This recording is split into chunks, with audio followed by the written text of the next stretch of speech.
வணக்கம் நேயர்களே, இன்றைய தினமும் முக்கியமான சில தரவுகளுடன் உங்களை சந்திக்கின்றேன். இலங்கையினுடைய அரசியல் நிலவரங்கள் தொடர்பாகவும், இலங்கையினுடைய அமைச்சர்கள், நாடாளுமன்ற உறுப்பினர்களுடைய செயற்பாடுகள் தொடர்பாகவும், அவர்கள் வெளியிட்ட கருத்துக்கள் தொடர்பாகவும், அந்த சில கருத்துக்கள் எப்படியான சர்ச்சையை ஏற்படுத்தி இருக்கிறது என்பது தொடர்பாகவும், இலங்கையினுடைய பிரதமராக இருக்கக்கூடிய கருணி அமரசூரிய அவர்கள் இன்றைய தினம் யாழ்ப்பாணம் இந்து கல்லூரிக்கு வந்து அங்கு ஒரு கட்டடத்தை திறந்து வைத்திருக்கின்ற அதே நேரம் அந்த திறப்பு விழா முடிய யாழ்ப்பாணம் தொழில்நுட்ப கல்லூரிக்கு போய் அங்கேயும் ஒரு கட்டட திறப்பு விழாவை திறந்து வைக்கிறதுக்கு இருக்கிறார். ஆனால் இதனுடைய பின்னணி என்ன என்ற பல விஷயங்கள் தொடர்பாகத்தான் இந்த தொகுப்புல ஆராய இருக்கிறோம். முதலாவதாக, இலங்கையினுடைய பிரதமராக இருக்கின்ற கருணி அமரசூரிய அவர்கள் யாழ்ப்பாணம் இந்து கல்லூரியில வந்து ஒரு கட்டடத்தை வந்து திறந்து வச்சிருக்கிறார். அடுத்ததாக யாழ்ப்பாணம் தொழில்நுட்ப கல்லூரியில ஒரு கட்டடம் ஒன்றையும் திறந்து வைக்கிறதுக்கு தயாராக இருக்கிறார். இது வந்து நாங்கள் இந்த காணொளி தயாரிக்கின்ற நேரம் வரைக்கும் கிடைச்ச தகவலாக இருக்கிறது. அதே நேரத்தில் யாழ் தொழில்நுட்ப கல்லூரியில எப்படியான சம்பவங்கள் இடம்பெறப் போகிறது என்ற விஷயம் தொடர்பாக மேலதிகமான தரவுகளை தாரதுக்கு நாங்கள் தயாராக இருக்கிறோம். இதே நேரத்தில் வேலையில்லா பட்டதாரிகள் நேற்றைய தினமும் கூட தங்களுடைய வேலை கோரி, தங்களுடைய அரசியல் நியமனம் கோரி கூட ஆர்ப்பாட்டத்தை நடத்தி இருந்தார்கள். வடக்குல எத்தனை வேலை வாய்ப்பு கேட்டா யாருமே சரியான பதில் இல்லை. அப்படி பதில் தெரிஞ்சால், ஆனா வடக்குல வந்து கிட்டத்தட்ட நான் நினைக்கிறேன் 500 விட குறைவான ஒரு வேலை வாய்ப்பு கிடைப்பதற்கு மட்டும்தான் ஒரு கவர்னரோட காய்ச்ச மட்டில எங்களுக்கு இது விளங்கப்படுத்திய விஷயம். வடக்கு மாநிலத்தில் உள்ள பட்டதாரிகளை ஒரு பொருட்டாவே மதிக்கணும் இல்லை. மக்கள் தானே, மக்களை வந்து சந்திக்கிறதுக்கு ஆளுநருக்கு என்ன பிரச்சனைன்றது. கிழக்கு மாநில ஆளுநர் வந்து நாங்கள் லெட்டரை கொடுக்க அவங்க பதைச்சு ஏதோ ஒன்று தீர்வு கொடுத்துருக்கிறேன், நாங்கள் கொடுப்போம்ன்றதை கொடுத்துருக்கிறேன். ஆனால் வடக்கு இவர் வந்து இந்த ஆளுநர் வந்து எங்களை சந்திக்கவும் இல்லை. நாங்கள் சந்திச்ச இடத்துல சொல்லியிருக்கிறேன், உங்களுக்கு வேலை வாய்ப்புன்றது குறைவேண்டது. கடைசியாக நடந்த போராட்டத்துல கூட அனுர பிரசிடென்ட் சார் வந்து கூட எங்களை வந்து மீட் பண்ணிடுறேன். இதே நிலையில்தான் நேற்றைய தினம் இலங்கையினுடைய கூட்டுறவு பிரதி அமைச்சரும் முல்லைத்தீவு மாவட்ட அபிவிருத்தி குழு தலைவராக இருக்கக்கூடிய உபாலி சமரசிங்க அவர்கள் முல்லைத்தீவு மாவட்ட பொது வைத்தியசாலைக்கும் சென்றிருந்தார். அதே இலங்கையினுடைய கடற்றொழில் அமைச்சர் கூட புலம்பெயர் மக்களை பார்த்து ஒரு கோரிக்கையும் விடுத்திருக்கிறார். அதானிக்கு வழங்கப்பட்ட திட்டத்தில் மாற்று திட்டங்களோ அல்லது அதற்குரிய வேறு யாருக்கும் பெற்றுக் கொடுப்பதோ அல்ல, உண்மையிலேயே யாருக்கும் பெற்றுக் கொடுப்பது அல்ல. இதில் பிரச்சனை அல்ல. நாங்கள் பார்க்கின்ற விஷயமாக இவைகள் அவர்களுக்கு இவர்களுக்கு பெற்றுக் கொடுப்பதற்கு பதிலாக ஏன் இலங்கையில் இருக்கின்ற முதலீட்டாளர்கள் இதற்கு முன்வரக்கூடாது, இலங்கையில் இருக்கின்ற முதலீட்டாளர்களுக்கு இவைகளை பெற்றுக் கொடுக்கக்கூடாது.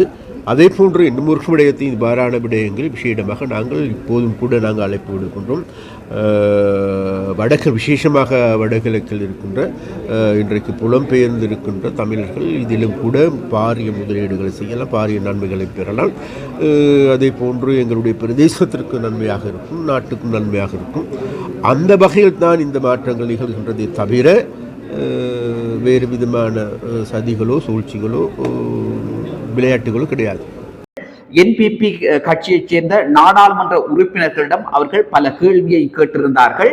அதே நேரத்தில் இன்றைய தினம் என்ன நடக்கப் போகிறது என்ற சம்பவத்தை வந்து பொறுத்திருந்து பார்க்க வேண்டிய தேவை இருக்கிறது. அதே நேரத்தில் இன்றைக்கு வந்து இலங்கையில வந்து பல விஷயங்கள் பேசு பொருளாக மாறி இருக்கு. குறிப்பாக அரசியல் சார்ந்த விஷயங்கள் உட்பட மக்களுடைய அபிவிருத்தி தொடர்பாக எல்லாம் பல்வேறு விதமான தேவைப்பாடுகள் மக்களுக்கு இருக்கின்ற நேரத்திலே இலங்கையினுடைய அமைச்சர்களும் நாடாளுமன்ற உறுப்பினர்களும் ஆங்காங்கே விஜயம் செய்திருப்பதையும் அவதானிக்கக்கூடியதாக இருக்கிறது. இதுல வந்து புலம்பெயர் மக்களை பார்த்து ஏன் கடற்றொழில் அமைச்சர் ராமலிங்கம் சந்திரசேகரன் அவர்கள் விடுத்த அறிக்கை எப்படியானது என்று பார்ப்போமாக இருந்தால் உங்களுக்கு தெரியும், இலங்கை அரசாங்கத்துக்கும் அதானி குழுமத்துக்கும் இடையிலான விரிசல் அல்லது அவர் இருவருக்கும் இடையிலான முருகனில வந்து இன்றைக்கு அதிகரித்து காணப்படுகிறது. இதனூடாக மின்சாரத்திலையும் பல பாதிப்புகள் ஏற்பட போவதாக கூட தகவல்கள் வெளியாகி இருக்கிறது. அதே நேரத்தில் இன்றைக்கு உள்ளூர் உற்பத்தியை மேம்படுத்த வேண்டும் என்பதில் இந்த அரசாங்கம் மிக உறுதியாக இருக்கிறது. அதே நேரத்திலே புலம்பெயர் தேசங்களிலே வாழ்கின்ற மக்கள் இலங்கையிலே வந்து முதலீடு செய்யுங்கள் என்கின்ற ஒரு அறிக்கையா அல்லது ஒரு கோரிக்கையை இலங்கை அரசாங்கம் விடுத்திருக்கின்ற அதே நேரத்திலே கடற்றொழில் அமைச்சராக இருக்கக்கூடிய ராமலிங்கம் சந்திரசேகரன் அவர்களும் அந்த கோரிக்கையை தான் விடுத்திருக்கிறார். ஏன்னு சொன்னால் புலம்பெயர் தேசங்களிலே வாழ்கின்ற மக்கள், அதாவது இலங்கையைச் சேர்ந்த மக்கள், அவர்கள் தமிழர்களாகவும் இருக்கலாம், சிங்களவர்களாகவும் இருக்கலாம், இஸ்லாம் எந்த மதத்தை சேர்ந்தவர்களாக இருந்தாலும் பரவாயில்லை, ஆனால் அவர்கள் இந்த நாட்டுக்கு வந்து முதலீடுகளை செய்ய வேண்டும் என்கின்ற கோரிக்கையை முன்வைத்திருக்கிறார். இணையத்திலே இது சாத்தியப்படக்கூடிய விஷயமா என்றும் பார்க்க வேண்டிய தேவை இருக்கிறது. குறிப்பாக அவருடைய இந்த கேள்வியானது அவர் யாழ்ப்பாணத்தில் வச்சுதான் இந்த கோரிக்கையை விடுத்திருக்கிறார் அல்லது இந்த அறிவிப்பை விடுத்திருக்கிறார். அதை குறிப்பாக புலம்பெயர் தேசங்களிலே வாழ்கின்ற தமிழ் மக்களை பார்த்து கடற்றொழில் அமைச்சர் ராமலிங்கம் சந்திரசேகரன் அவர்கள் விடுத்த அறிக்கையாகத்தான் அல்லது கோரிக்கையாகத்தான் இதை பார்க்க வேண்டிய தேவை இருக்கிறது. நிச்சயமாக புலம்பெயர் தேசங்களிலே பலர் வந்து தொழில் அதிபர்களாகவும் முதலீட்டாளர்களாகவும் இருந்து வருகிறார்கள். அதே இடத்திலே பல நாடுகளிலே தங்களுடைய முதலீடுகளை செய்வதை கூட அவதானிக்கக்கூடியதாக இருக்கிறது. குறிப்பாக தென்னாப்பிரிக்கா போன்ற நாடுகளிலே விவசாயம் சார்ந்த சில முதலீடுகளை இலங்கையைச் சேர்ந்த தமிழர்கள் செய்து வருவதையும் அவதானிக்கக்கூடியதாக இருக்கிறது. இந்த நிலையில் தான் கடற்றொழில் அமைச்சர் அவர்களுடைய அந்த அறிக்கை அல்லது அவர்களுடைய கோரிக்கையையும் பார்க்கக்கூடியதாக இருக்கிறது. இது வந்து எந்த வகையில சாத்தியப்படும் என்கின்ற கேள்வியும் எழுந்திருக்கிறது. அதே நேரம் இந்த நாட்டினுடைய அரசு தலைவராக இருந்தாலும் சரி, இந்த நாட்டினுடைய அமைச்சர்களாக இருந்தாலும் சரி, இவர்களா இந்த அரசாங்கத்தை சேர்ந்த பலரும் இப்படியான கோரிக்கையை வந்து முன் வச்சிருப்பதை வந்து அவதானிக்க கூடியதாக இருக்கிறது.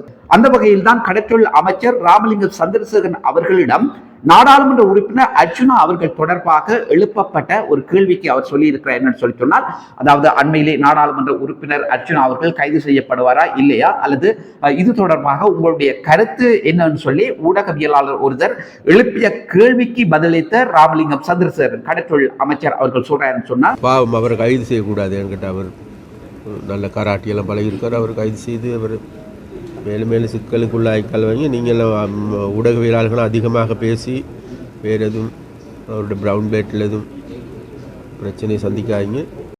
இது தொடர்பாக போலீசார் தான் உரிய நடவடிக்கை எடுக்க வேண்டும் அல்லது போலீசாருக்கு தான் அந்த பொறுப்பு இருக்கிறது. இதை வந்து நீங்க போலீசார் தான் கேட்கணும் என்ற மாதிரி அவருடைய கருத்து அமைந்திருந்த அதே நேரம் நீங்களும் அவதானமாக இருங்கள். ஏன்னு சொன்னால் அவர் கராட்டே பழகினவர், ஆனால் உங்களையும் தாக்கலாம், நீங்களும் மிக அவதானமாக இருங்கள் என்கின்ற ஒரு செய்தியை வந்து கடற்றொழில் அமைச்சர் ராமலிங்கம் சந்திரசேகரன் அவர்கள் விடுத்திருக்கின்றார். அப்ப இந்த செய்தியானது அவர்கள் இருவருக்கும் இடையிலான முரண்பாடு என்பதை வெளிப்படுத்தி இருக்கிறது. ஏன்னு சொன்னால் இந்த கேள்வியை அல்லது இந்த கருத்தை தெரிவிக்க வேண்டிய அவசியம் கடற்றொழில் அமைச்சர் அவர்களுக்கு ஏன் ஏற்பட்டது என்கின்ற விஷயம் வந்து முக்கியமாக பார்க்க வேண்டியதாக இருக்கிறது. ஏன் சொன்னால் நாடாளுமன்றத்திலாக இருந்தாலும் சரி அல்லது வெளியே பொது இடங்களிலே அல்லது ஊடகங்கள் வாயிலாக அல்லது சமூக வலைத்தளங்களுக்கு நாடாளுமன்ற உறுப்பினர் அர்ச்சுனா அவர்கள் அளித்த செவிகளாக இருந்தாலும் சரி, அவர்கள் இருவரும் வந்து ஆரம்ப காலத்திலே ஒன்றாக பின்னிப்பிடைந்தது போன்று அவர்களுடைய செயற்பாடுகளும் அமைந்திருந்தது. குறிப்பாக மாவட்ட அபிவிருத்தி குழு கூட்டங்களிலே அந்த செயற்பாடுகளை அல்லது அவர்களுடைய கருத்துக்கள் ஒன்றுக்கொன்று ஒற்றுமைப்பட்டிருப்பதை கூட அவதானிக்கக்கூடிய இருந்தது. அதிலும் குறிப்பாக கிளிநொச்சி மாவட்டத்திலே இடம்பெற்ற இந்த மாவட்ட அபிவிருத்தி குழு கூட்டத்திலே கடற்றொழில் அமைச்சருக்கும் நாடாளுமன்ற உறுப்பினர் அர்ச்சுனா அவர்களுக்கு இடையிலான அந்த ஒற்றுமை அல்லது அவர்கள் இடையிலுக்கும் அந்த பின்னி பிணைந்த அந்த செயற்பாடுகளை அது காணக்கூடியதாக இருந்தது. ஆனால் தற்போது அவர்கள் இருவருக்குமான விரிசல் நிலை அதிகரித்திருப்பதையும் முரண்பாடு மிக தீவிரமாக இருப்பதையும் அவதானிக்கக்கூடியதாக இருக்கிறது. அதே சிலர் தங்களுடைய கருத்துக்களை வெளியிட்டு வருகின்றனர் சொன்ன இது வந்து ஒரு போலியான விஷயம். ஆனால் என்பிபி தேசிய மக்கள் அரசாங்கத்திற்கும் அர்ச்சுனா நாடாளுமன்ற உறுப்பினர் அர்ச்சுனா அவர்களுக்கு இடையிலான அந்த ஒற்றுமை இன்னும் வலுவாக காணப்படுகிறது. இந்த அரசாங்கம் தான் அவரை இயக்கி கொண்டிருக்கிறது என்கின்ற விதத்திலேயும் அவருடைய சிலருடைய கருத்துக்கள் இருந்த வண்ணம் இருக்கிறது. அதே நேரத்திலே இது ஒரு நாடகம் என்கின்ற பாணியிலும் இன்னும் சில தங்களுடைய கருத்துக்களை வெளியிட்டு வருகிறார்கள். இது அவர்களுடைய கருத்தாக மட்டும் இருக்கிறது, இது என்னுடைய கருத்துல. இப்படியான விமர்சனங்களும் இருக்கத்தான் செய்கிறது. இதே நேரத்தில் தான் நேற்றைய தினம் கடற்றொழில் அமைச்சர் அவர்கள் தெரிவித்த கருத்து என்பது நிச்சயமாக சர்ச்சையை ஏற்படுத்தி இருக்கிறது. அதே உண்மையாகவே இவர்கள் நாடாளுமன்ற உறுப்பினர் அர்ச்சுனா அவர்களுக்கும் கடற்றொழில் அமைச்சர் சந்திரசேகரன் அவர்களுக்கு இடையிலான முரண்பாடு இன்னும் தீவிரமாக இடம்பெற்று வருகிறது என்பதை ஊர்ஜிதப்படுத்தக்கூடிய வகையிலே அவருடைய கருத்துள்ள அமைச்சருடைய கருத்து இருந்ததை அவதானிக்கக்கூடியதாக இருந்தது. இதை பல ஊடகங்களும் சமூக வலைத்தளங்களும் பேசு பொருளாக மாற்றி இருந்ததையும் அவதானிக்கக்கூடியதாக இருந்தது.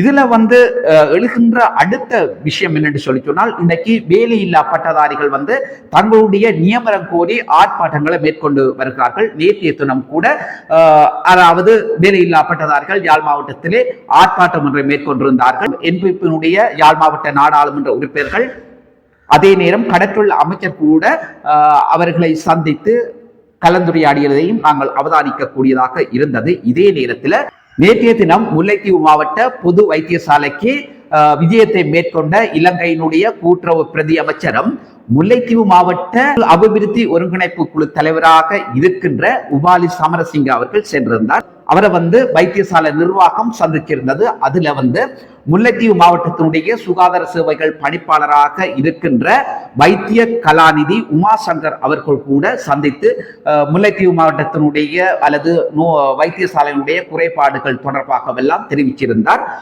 அதே நேரம் உபாலி சமரசிங்க அவர்கள் கூட்டுறவு பிரதி அமைச்சர் ஒரு விஷயத்தை சொல்லியிருந்தார். எங்களால முடிஞ்சவற்றை நாங்கள் செய்வதற்கு தயாராக இருக்கிறோம் என்கின்ற விஷயத்தையும் உரிய நடவடிக்கை உரியவர்களுடன் கலந்துரையாடி எடுக்கப்படும் என்கின்ற விஷயத்தை அவர் கூறியிருப்பதோடு நோயாளர்களை நேரில் சென்று பார்வையிட்டதையும் அவதானிக்கக்கூடியதாக இருக்கிறது.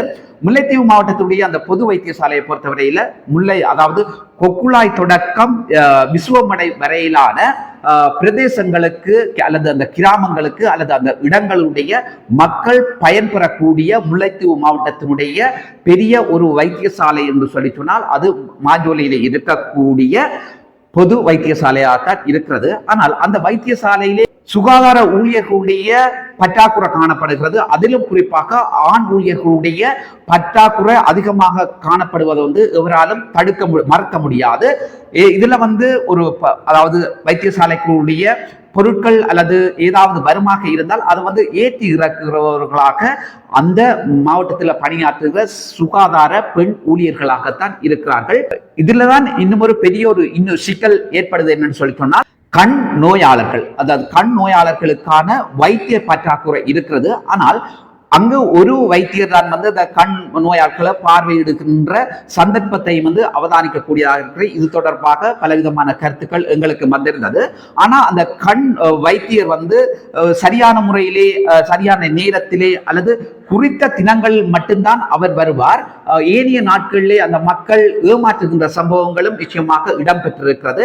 குறிப்பாக செவ்வாய் வியாழன் போன்ற நாட்களிலே அவர் வருவதாக கூட சொல்லப்பட்டது. ஆனால் அந்த தினங்களிலே போய் ஏமாற்றப்பட்டு திரும்பி வந்தவர்களும் இருக்கிறார்கள். ஏன்னு சொன்னால் இன்றைக்கு எல்லாரும் வசதி படைத்தவர்கள் அல்ல. ஆனால் அரசாங்க வைத்தியசாலையை நோக்கி செல்பவர்களாக இருக்கின்றவர்கள் என்று சொன்னால் வறிய மக்களாக இருக்கிறார்கள்.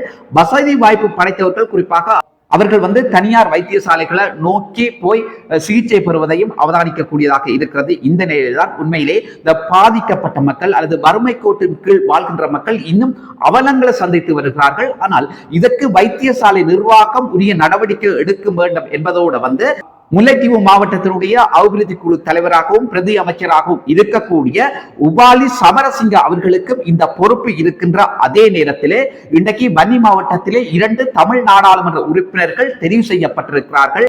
ஒருவர் நாடாளுமன்ற உறுப்பினர் திலகநாதன், அடுத்தவர் நாடாளுமன்ற உறுப்பினர் ஜெகதீஸ்வரன். ஆனால் இவர்கள் இருவர்களுக்கும் அந்த பாரிய பொறுப்பு இருக்கிறது என்று சொன்னால் வன்னி மாவட்டத்தை பிரதிநிதித்துவப்படுத்துகின்றவர்கள் என்கின்ற வகையிலே இந்த விஷயத்தை உரிய முறையிலே பிரதி அமைச்சர் அவர்களுக்கு தெரியப்படுத்தி உரிய நடவடிக்கை எடுக்க வேண்டியது அவர்களுடைய பாரிய பொறுப்பாக இருக்கிறது. குறிப்பாக இந்த வைத்தியசாலைக்கு சென்று அவர்கள் பார்வையிட்டு அல்லது மக்களுடைய நோயாளர்களுடைய குறைகளை அல்லது வைத்தியர்களிடம் இந்த வைத்தியசாலைக்கு என்ன தேவை இருக்கிறது என்கின்ற குறைகளை கேட்டுவிட்டு மட்டும் செல்வது, தங்களுடைய வாக்குறுதிகளை மட்டும் கொடுத்துவிட்டு செல்வது மட்டும் பிரயோசனம் ஆகாது. ஆகவே சரியான ஒரு நடவடிக்கையை மேற்கொண்டு வைத்தியசாலையில் காணப்படுகின்ற அந்த குறை நிறைகளை நிவர்த்தி செய்வதன் ஊடாக முல்லைத்தீவு மாவட்ட மக்கள் பிரயோசனம் அடைய முடியும் என்பதுதான் உண்மையான விஷயமாக இருக்கிறது. அதிலும் குறிப்பாக இந்த கண் நோயாளர்கள் மிகவும் பாதிக்கப்படுபவர்களாக இருக்கிறார்கள்.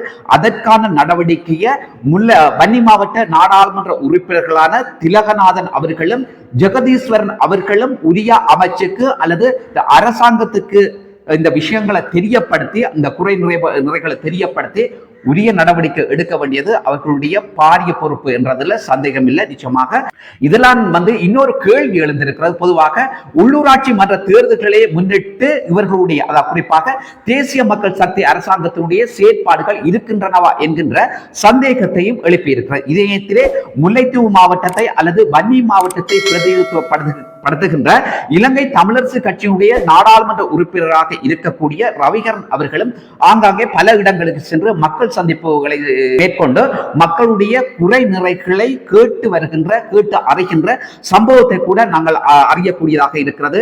அவர் பல இடங்களுக்கு சென்று குறிப்பாக இந்த விவசாயிகளுடைய நிலங்கள் எப்படி அபகரிக்கப்படுகிறது, அதற்குரிய காரணம் என்ன, நேற்றைய தினமும் கூட ஒதியமலைக்கு சென்று அங்க மக்களுடைய குறை நிறைகளை நாடாளுமன்ற உறுப்பினர் ரவிகரன் அவர்கள் கேட்டறிந்து கொண்டதையும் இந்த இடத்துல அவதானிக்கக்கூடியதாக இருக்கிறது.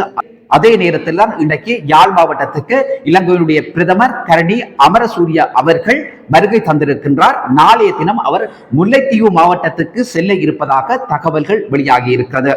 நல்ல சொந்தங்களே, இதுதான் இன்றைய தொகுப்பினுடைய சாராம்சமாக இருக்கிறது. மீண்டும் ஒரு தொகுப்பினூடாக உங்கள் அனைவரையும் சந்திக்கிறேன். நன்றி, வணக்கம்.